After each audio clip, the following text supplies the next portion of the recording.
Pas d'open en guise de mise en jambe pour le volleyball. À défaut de pouvoir se matcher dans le gymnase de Champfleury, le comité régional a lancé hier la saison par une journée de championnat classique. Une journée sans grande surprise. Les champions en titre ont tenu leur rang. Chez les hommes, victoire du Tampon Géco Volley face à l'Entre-deux, 3-0.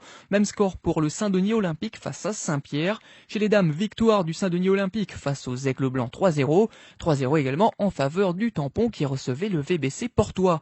Voilà pour le côté terrain. Pour parler des coulisses du volleyball à La Réunion, Florence Savabi, la présidente de la Ligue régionale, est en ligne avec nous. Bonsoir. Bonsoir. Alors première question, quelles sont les ambitions de la Ligue pour cette saison et celles à venir? Alors les ambitions, c'est bien entendu de poursuivre dans les objectifs qu'on s'est fixés, à savoir amener le volley au plus haut niveau. C'est vrai que le Jeu des Îles a été une bonne entrée en matière pour cela. C'est vrai que c'est aussi accompagner nos jeunes pour qu'ils puissent accéder en haut niveau, aussi bien à La Réunion, mais surtout en métropole, dans le cadre de la détection pour nos jeunes. Alors est-ce que le projet de constitution d'un pôle espoir est dans les cartons? Bien sûr, c'est toujours dans les cartons, d'autant plus qu'avec la fédération, c'est un des axes majeurs concernant La Réunion.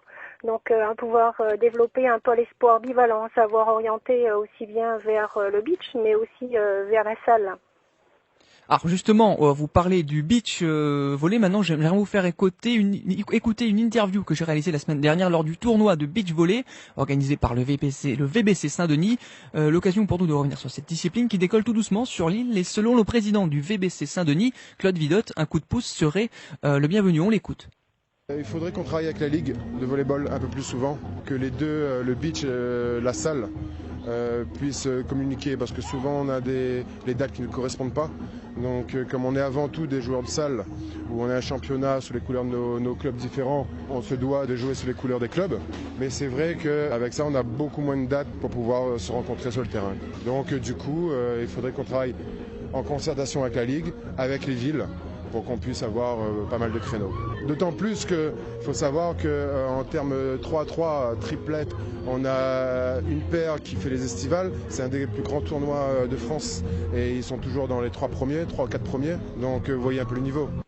Florence Savabi, on vient d'entendre Claude Vidotte que vous connaissez bien. Votre réaction par rapport à ce qu'il vient de dire? Est-ce que le beach volley, ça reste une sous-discipline? Non, bien au contraire, le beach volley est une discipline olympique, tout comme le volleyball d'ailleurs.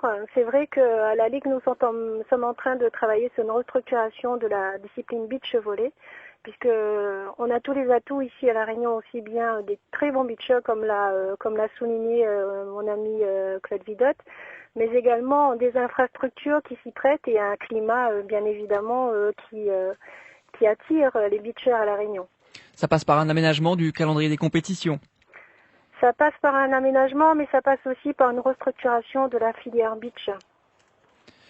Alors début novembre, les deux premières équipes de la saison passées en volley classique sont censées s'envoler pour la Coupe d'Afrique de la zone 7. On parle chez les hommes du TGV et du SDO et chez les filles les mêmes équipes. Est-ce qu'elles sont sur le départ pour novembre? C'est confirmé? Alors non, c'est pas confirmé puisque la Ligue a pris une décision, le comité directeur a pris une décision la semaine dernière en réunion. Et il s'avère que la Ligue, en fait, a décidé de ne pas participer à la Coupe de la zone océan Indien. Donc ça, c'est une première, bien évidemment, parce qu'il y a énormément de zones d'ombre concernant un certain nombre de choses, d'informations, de clarifications que la Ligue a demandé et qu'elle est toujours en attente. Vous avez une autre casquette, celle de chargé de mission Outre-mer à la Fédération française de volley. Est-ce que vous avez déjà des projets qui sont en cours? Alors, premier objectif, c'est de travailler avec toutes les îles ultramarines, tous les départements ultramarins. Donc, à faire dans un premier temps un état des lieux de ce qui existe, de comment se pratique le volley dans les différentes îles respectives, et de voir comment la fédération peut aider aussi bien sur la salle mais aussi sur le beach, tous les territoires qui sont concernés. Donc il y en a 9 au total. Et c'est vrai que c'est un grand chantier qui va débuter. Ça fait un moment que La Réunion n'était pas présente au niveau de la vice-présidence, mais aussi de la représentation ultramarine. Donc c'est chose faite.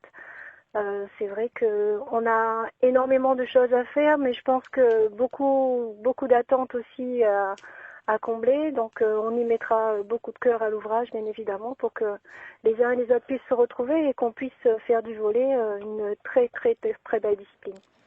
Merci Florence Savabi d'avoir accepté de participer à notre émission. Vous intervenir en qualité de présidente de la Ligue réunionnaise de volleyball.